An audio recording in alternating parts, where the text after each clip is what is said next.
we're not talking miscarriage, we're talking about those babies being murdered. And the grief and sorrow that we have felt in the past week, this is our second miscarriage, our law protects people to murder those children. And we as the church got to do something about it. So my call is, and plea to you is to join the fight, brothers. Link arms with us here at Faith Community Church. And I want to say this, though. We're not looking for just mere numbers. I would love for there to have been 100 pastors in this room tonight. We're looking for some faithful men. We're looking for faithful brothers and sisters to join this fight. We're not looking for cowards. We're not looking for passive aggressive people. We're looking for people who will stand on the truth and be willing to take some lashes for it. I promise you there will be some lashes for taking a stance on this position. And so our call is to join the fight. Hey, you got to follow Bradley on? Okay. So guys, we have Bradley Pierce here. I guess we can't, yeah, we can see him there. Bradley, you'll pop up on our big screen once you start talking, but we've got Bradley Pierce here. Bradley, we've just watched. Can you hear us, Bradley? Yes, I can. Okay, we've just watched The Fatal Flaw, and we've got questions. So particularly, we've invited Bradley. Bradley is the attorney who's written this bill for the state of Georgia and many others, as I understand. And so Bradley is not just coming at this from a legal point, but he is the legal guy. And so we want to be able to ask him any of these questions, particularly first, because we're kind of cutting in his evening time, family time, so we want to respect that. Bradley, we appreciate you being here, brother. Hey, thank y'all for letting me tune in this way, and happy to answer any questions anybody has. Yeah. So any questions that you may have?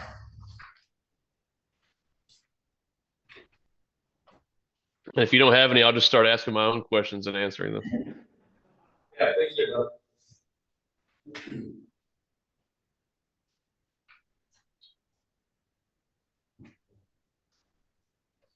I'll ask the hard one. I mean, I think this one is kind of the elephant in the room. Yeah. Not that I don't know the answer to it, but when you talk about, women who have been through rape, and those types of issues, where the situation is a little bit different. Again, I'm not supporting any decision change. Yeah. What's the approach to that? Can I ask a question? Did you hear that, Bradley? I think, what about someone who's raped? Is that right? Yeah. Okay. Yeah, I mean, the real purpose of an abolition bill, to provide equal protection to every child is from a biblical perspective, it's based on the fact that we're all made in the image of God from the moment of fertilization, regardless of who our father is or what the circumstances of our conception are. The law should protect everybody equally. I think rapists should get the death penalty, but I don't think their babies, or the babies should get the death penalty. So as far as, those kind of situations, if a mother were to, be the victim of rape and become pregnant in that way, our law should take away that choice. That it should take away that as an option for her to, kill that child, and for others to pressure her to do that.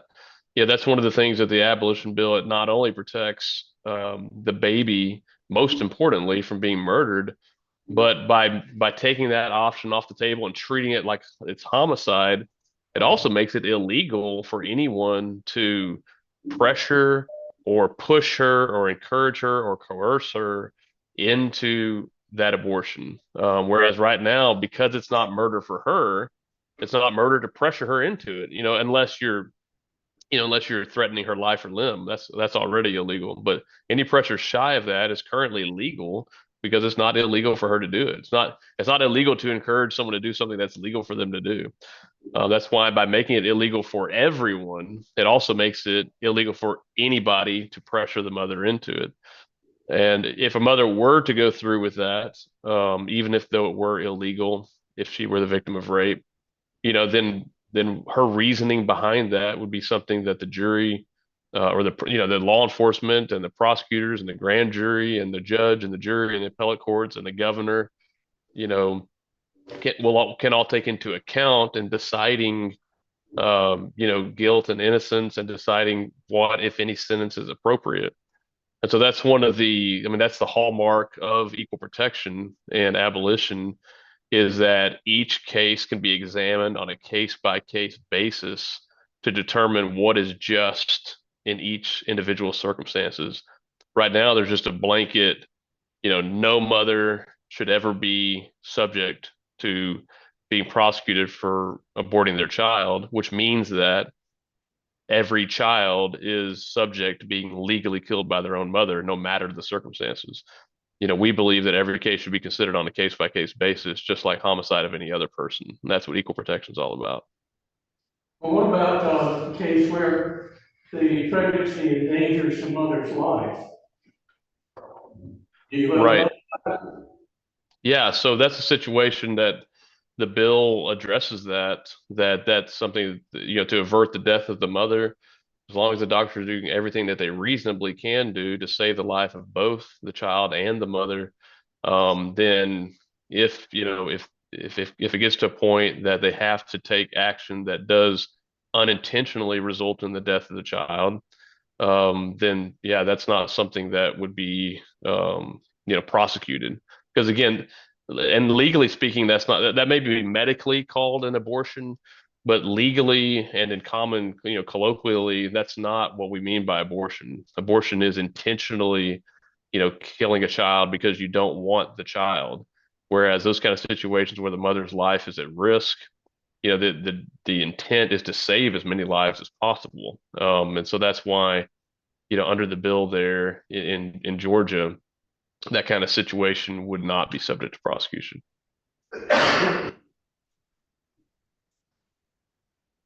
What about the situation of, let's say Georgia passes a law that says, that a woman could be prosecuted. What if she goes to another state, has an abortion, and comes back?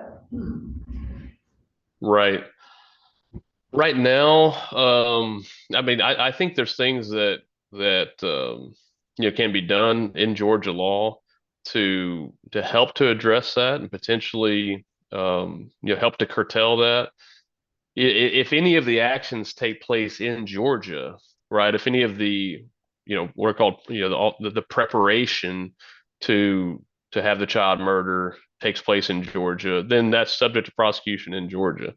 But if everything takes place outside of the state, there's a question that I think that the courts haven't necessarily decided about whether a state has jurisdiction to prosecute, because that child is a resident, even though it's still in the mother's womb, a child is a resident of Georgia that's being carried outside the state to be murdered. Does Georgia have some jurisdiction over the murder of its own residents, even if they take place in another state? I think that's something that we should address. This bill doesn't directly, go directly address that, but I think it has some implications toward it, and that's something that we can clarify in another bill. But this bill is, it will certainly make it illegal within the borders of Georgia. Could potentially, again, any actions that take place within the borders of Georgia would be illegal. But if everything takes place outside the state, probably need another bill to clarify that. And it's possible that the federal courts would say that, yeah, you can't reach outside your own state. But that's why it's important that all we can do, any of us, is have justice where we have jurisdiction. People can travel to other countries and do things that they shouldn't do or that are illegal that they shouldn't do here. We can only reach so far. What we should do is establish justice where we are here, and then do as much as we can to keep that from happening. But we can't do everything. Has any state passed a law like this? I'm sorry, I couldn't hear. It was a little muffled. Has any state passed a bill of equal protection yet? Not yet. No, there's been legislation introduced since 2016. There's even a bill of equal protection in Georgia prior to that, but that it didn't explicitly stand up to Roe v. Wade. But no, there's no legislation on equal protection that has passed anywhere in the United States yet. But there's been progress made in a lot of states. We've gotten it, approved by a House committee in one state and to the floor of the House in one state. And there's more and more states that are introducing it. So I think it's kind of like William Wilberforce introduced the Abolition of Slavery Act, or Abolition of the Slave Trade Act, I should say, in 1788 originally, but it took 19 years before it finally passed. I don't know how long it's going to take. I hope that it will pass at some point. I believe that it will, but it's a long road, and so we all have to just keep introducing the bills and keep making progress and keep, very importantly, keep holding our elected officials accountable to do what they can. Because, one elected official, that's not enough. But then you keep adding one more, one more, one more, and eventually you get there.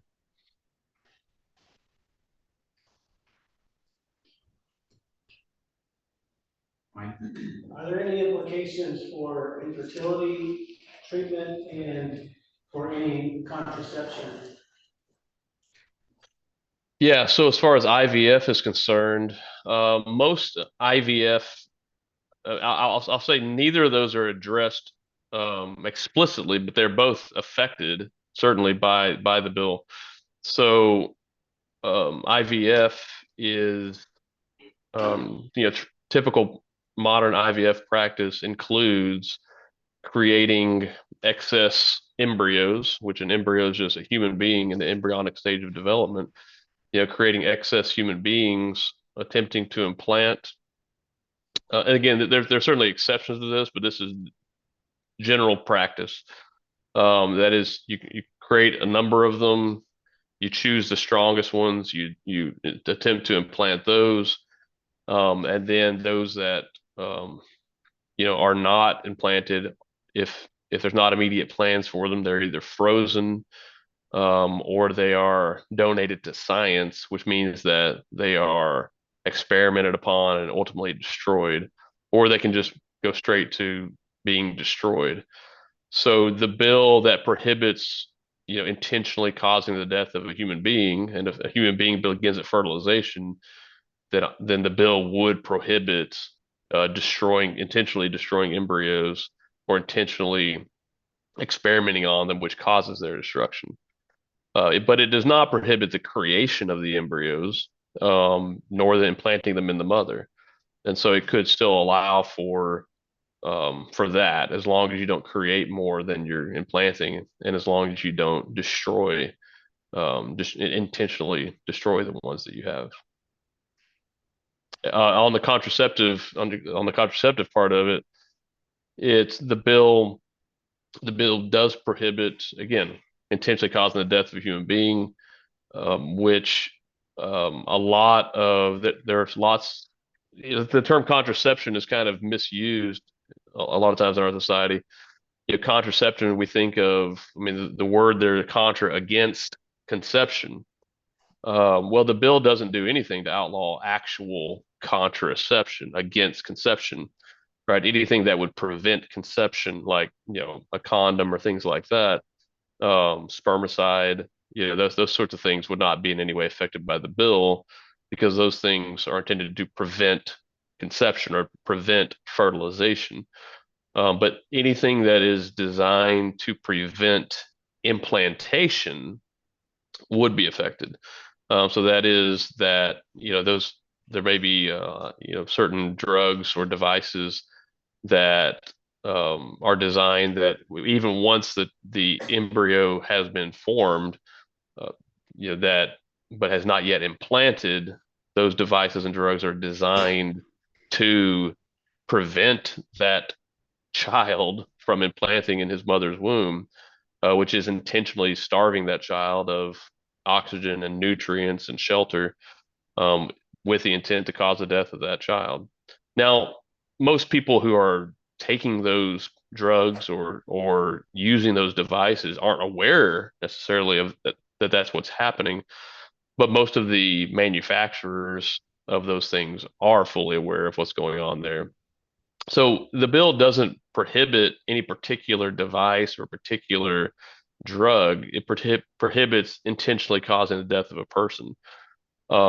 So anyone who is using it with that intent, with criminal intent, um, that would be outlawed. Regardless of what kind of device or drug or object or what have you they're using, if that's their intent, then that's outlawed. If they're completely ignorant about what it's doing, then then they would not be subject to prosecution. But perhaps and probably the manufacturers who are fully aware of what it's doing would be.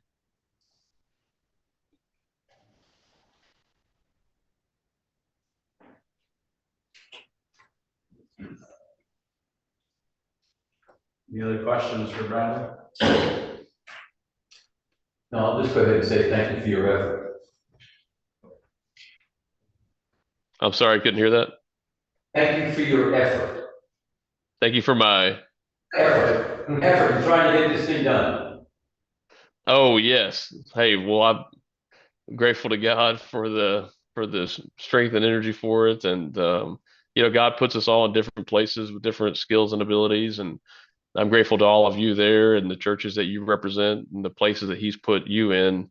We all have a role to play in this, and God has called each of us, like Esther, to the positions that we're in for such a time as this.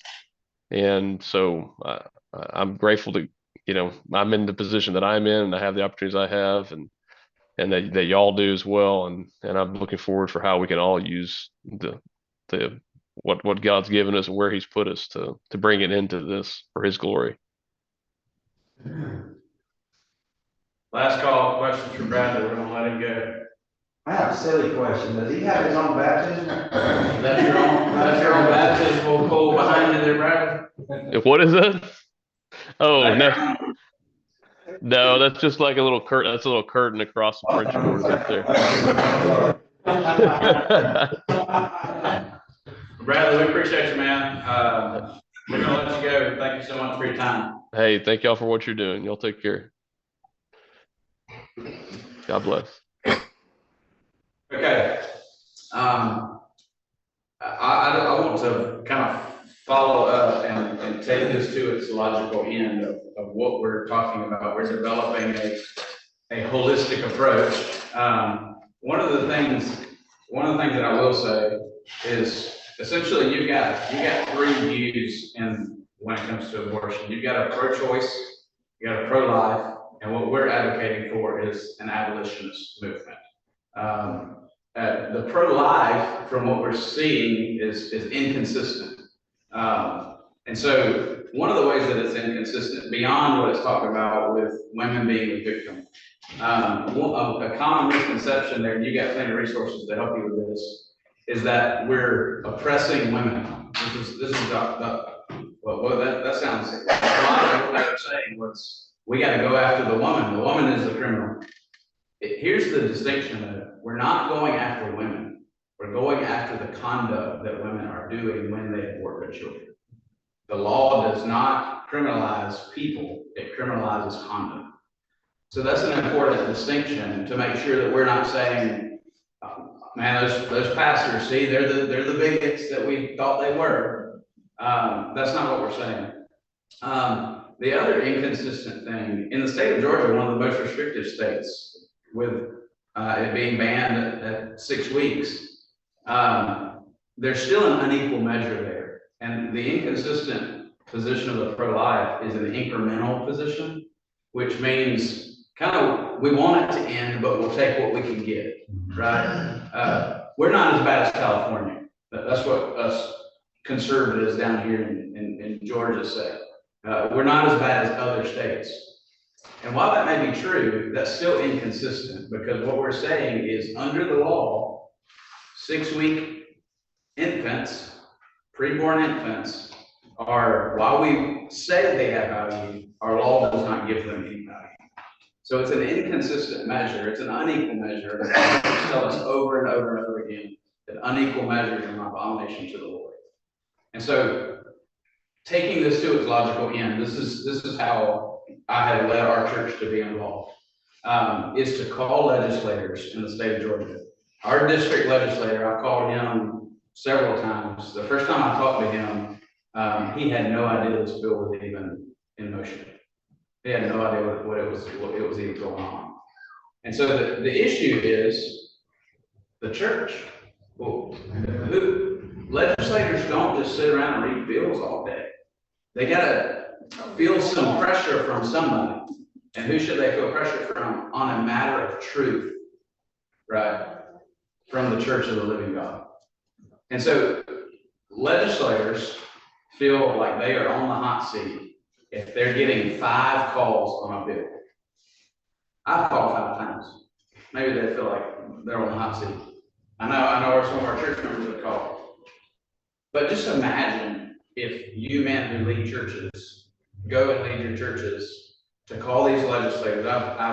There's a printout somewhere. This little half sheet is the printout that's been in our bulletin for the last 6 weeks. There's 1, 2, 3, 4, 5, 6 representatives there for you to call. Below, I've given a script for my church members to read. You call, you're going to get their administrative assistant, and you're going to say, hello, my name is blank. And you simply just read that script.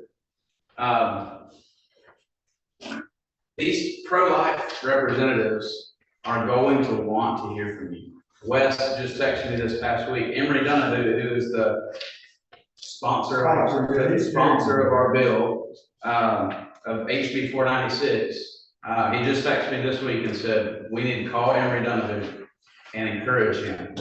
He's being fatigued in the political world because he's taking a stance for something that's not popular. And so we're not necessarily going to call Emery Donahue and say, hey, brother, you got to do what the law of God calls you to do. We're going to say, you're already doing that, so we just want to encourage you. No, we're praying for you. These representatives want to know that pastors have their back. Yes. So, any last questions, last thoughts? And I want to introduce a couple of people to you. Any last questions and thoughts? We've intentionally overwhelmed you with resources. I know you pastors have to preach on Sunday, but in your spare time, use all that we have given you. The hymnals you don't get to take with you, but everything in the blue folder you get to take home with you.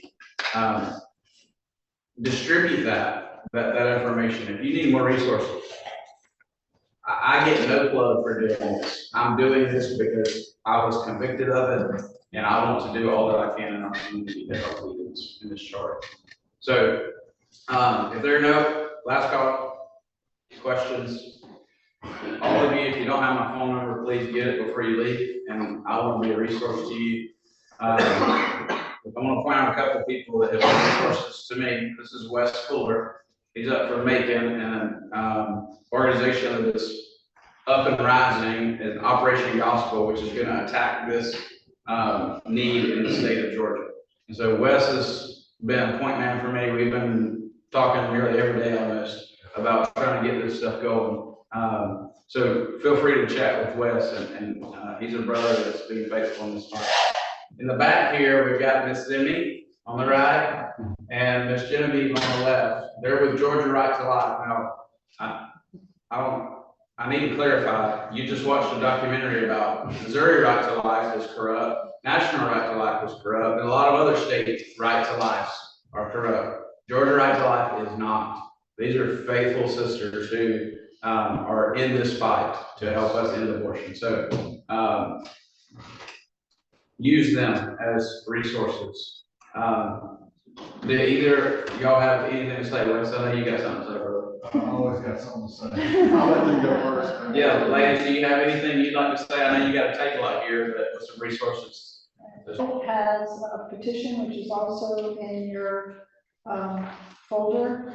Not only do we have a law that would end legalized abortion in Georgia, we also have a personhood amendment that we want to introduce to, what is introduced, we want to apply to the Georgia Constitution, which makes it more difficult. You'll notice that a lot of times when you're seeing it on a national scale, you know, this president did this and by executive order or whatever, and then this president comes in and undoes everything.